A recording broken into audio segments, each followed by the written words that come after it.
So why don't people apologize to us even if they miss us really bad, even if they would like to get back with us together and potentially reconcile?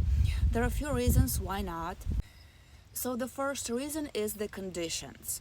So when we fight with people, we argue, everybody wants to be right, everybody wants to push on one another, and nobody wants to submit or give in and look like a loser, look like a bad guy. So we want to know that we are winners, we were right, we have the point, and we were trying to prove the point all this time. Otherwise, we lower ourselves. So, apologizing to another person kind of feels like you have to lower yourself. So, before the fight and before the argument and during the argument, everybody feels equal. They feel like they have right to prove their point, they have right to say something, they are offended, and they want to stand up for themselves and for their rights. And the reason why this is happening and why breakup is happening, because they don't want to submit to somebody else's conditions, to somebody else's rights. Everybody feels like they have the right to pursue their opinion. And apologizing to someone feels like they're taking their words back. They didn't mean what they said, and they're not gonna behave like this anymore, and they would submit to somebody else's conditions. So nobody wants to take their words back because they meant what they said. They were standing up for themselves, they were protecting themselves at the time, they thought they were right. And now when apologizing, they would feel like they have to take the words back, and now they would look even more like a loser, more like a bad guy who has no idea what they're talking about. Even if the receiver on the other end wouldn't think like that, but the person who apologizes, it's like he's giving in his words, he's giving in his behavior, and he regrets everything he's done, and apologizing kind of like sounds like a promise, I will never do this again. So if a person apologizes, he kind of in a way have to take all his words back and sound like he didn't mean it, and that sounds like a promise that he will never do it again. And what happens next is this person kind of like complies and submits to another person's conditions.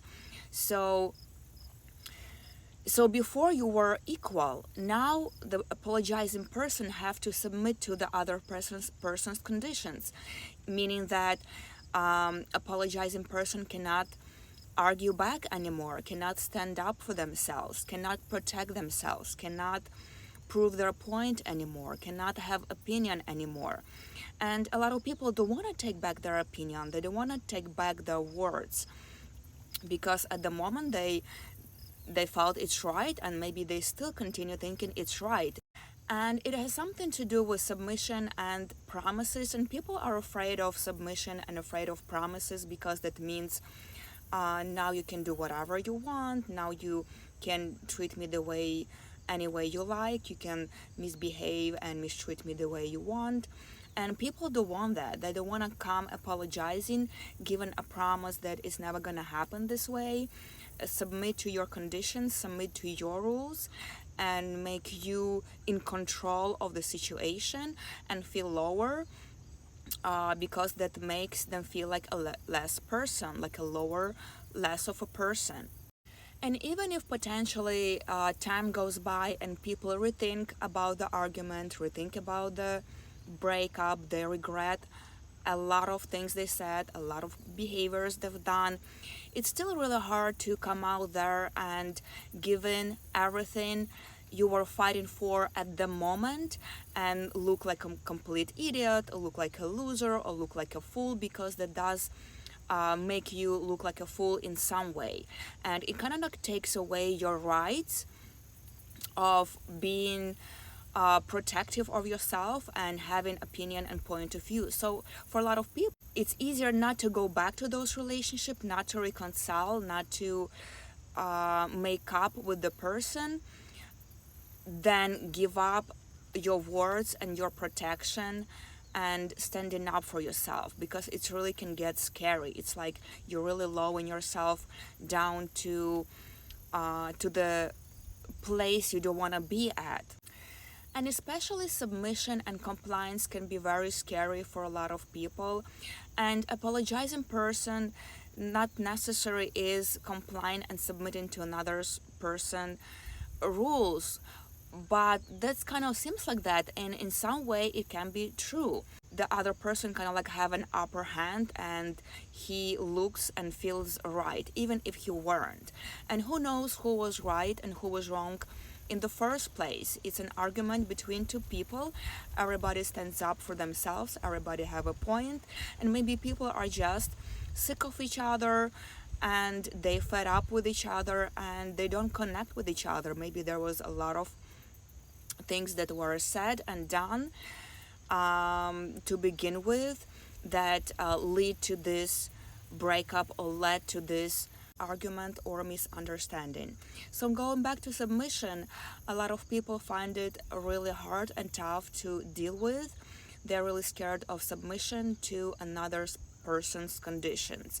It's like, if I'm apologizing, that means now you're making the rules, and now you're the one who's gonna be telling me how I should behave, what I should be doing, how I should act and react.